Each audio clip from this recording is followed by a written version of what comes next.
reações que têm tido junto a algumas agências bancárias, isso cria uma desconfiança sobre o próprio banco. E cria uma desconfiança que leva o depositante a retirar de lá, naturalmente, o dinheiro, quando hoje o banco é um banco nacionalizado e é um banco credível e é um banco que dá garantia. Senhores deputados, vamos reiniciar a nossa reunião.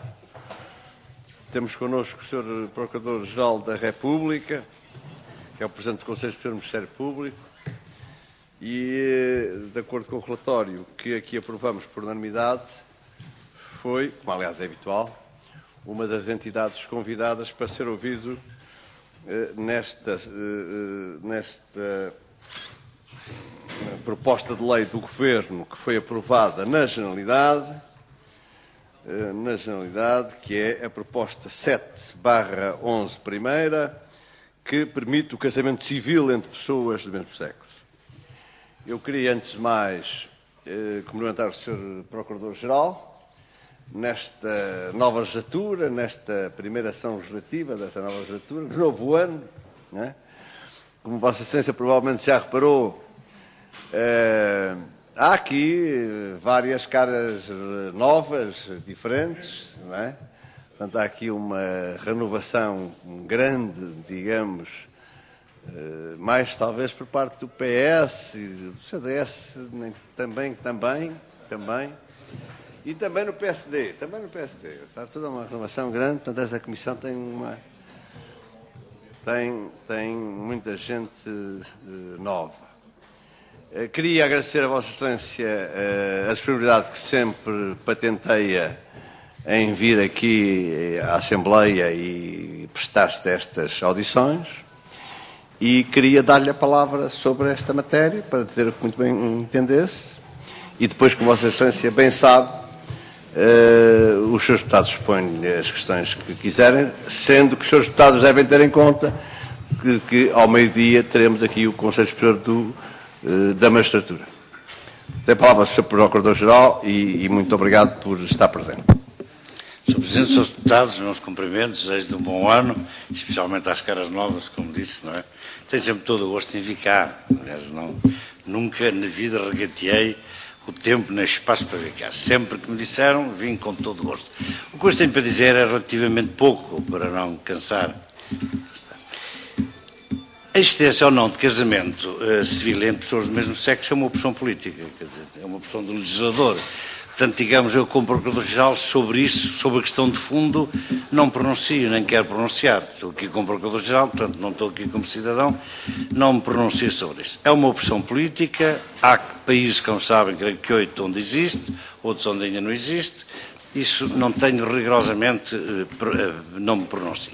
Aliás, o Tribunal Constitucional já disse aquilo que me parece óbvio como jurista, que a nossa Constituição não impede o casamento civil entre pessoas do mesmo sexo. Aliás, também, não só do Tribunal Constitucional, por mera curiosidade, encontrei aqui um acórdão do Tribunal Europeu dos Direitos do Homem, que diz que o casamento não tradicional, como se chama, não viola o artigo 12º da Convenção Europeia. A Convenção Europeia dos Direitos do Homem diz só isto: a partir da idade núbil, o homem e a mulher têm o direito de casar-se e de constituir família segundo as leis nacionais que regem o exercício desse direito. Se é segundo as leis nacionais, o legislador comum pode perfeitamente permitir o casamento civil entre pessoas do mesmo sexo. Este problema, portanto, não se põe. Penso que talvez possa ter alguma utilidade a minha vinda aqui no que diz respeito à lei sobre a adoção. Eu não quero pronunciar-me sobre a existência ou não da adoção, repito, também é uma questão de opção do legislador. A única coisa que eu me quero pronunciar, e por isso eu disse que ia ser muito curto, é sobre a maneira como a lei está redigida, que me parece que será um pouco ambígua, e é só isso que eu quero. Existir ou não a adoção é opção, repito, do legislador, não me pronuncio sobre isso. Agora, a opção que foi tida, a maneira como a lei está redigida, eu permito-me sugerir uma nova redação e até trago aqui uma cópia só dessa parte que me permite deixar ao Sr. Presidente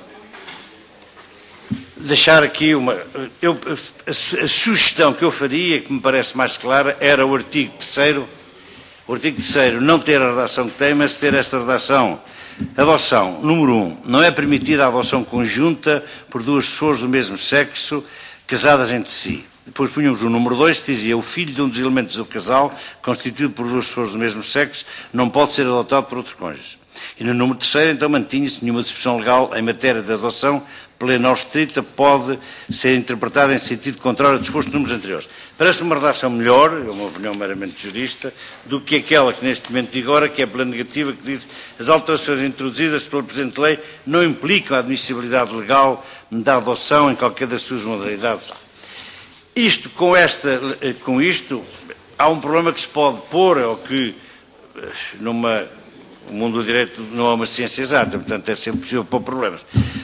É claro que com esta lei proíbe-se a adoção conjunta de pessoas do mesmo sexo, isso é um facto.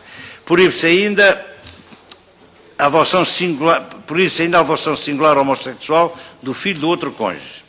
E permite-se a adoção singular por homossexual solteiro. Isso já a nossa lei permitia. Aliás, curiosamente, também, por mera curiosidade, encontrei um acórdão em que a proibição em França da adoção por homossexual solteiro foi considerada não permitida e tenho aqui até um acórdão, por mera curiosidade,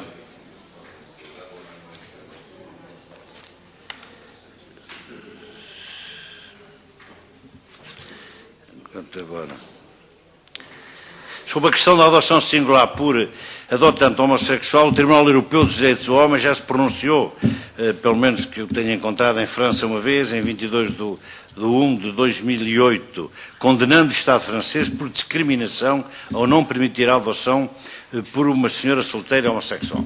Ora bem, eu penso que a única dúvida que aqui se pode pôr, e aí terminava com isso, que podem-se pôr aqui duas questões, é saber se que não é permitida a adoção por adoção conjunta por duas pessoas do mesmo sexo, resultará claro da lei, e então, se for adotada esta redação que eu me permito sugerir. Que é permitida a adoção por homossexual solteiro, isso já resultava da nossa lei. Aquilo que se poderá questionar, e eu aí posso dar a minha opinião, não quero, obrigado. Nada, muito obrigado. É saber se um homossexual casado pode ou não adotar. Essa é a questão que, em termos que não resultam com clareza da lei, a minha opinião é que não, porque e a razão é muito simples, porque aqui há sempre o interesse da criança. Portanto, se há um casal e um dos cônjuges se opõe, hoje não há nenhum juiz que decrete a adoção. E, portanto, não a decretando entre um casal heterossexual, também não a decretaria entre um casal homossexual. Para acabar, um problema que se pode pôr é a história do apadrinhamento civil, quer dizer o que é que isto tem a ver ou não tem. Penso que isto é uma questão que a jurisprudência pode resolver. Em síntese, em suma, a única coisa que me permite é sugerir uma nova redação que entreguei ao Sr. Presidente. O que quiserem perguntar, obviamente, estou à disposição. Muito obrigado, Sr. Procurador-Geral da República.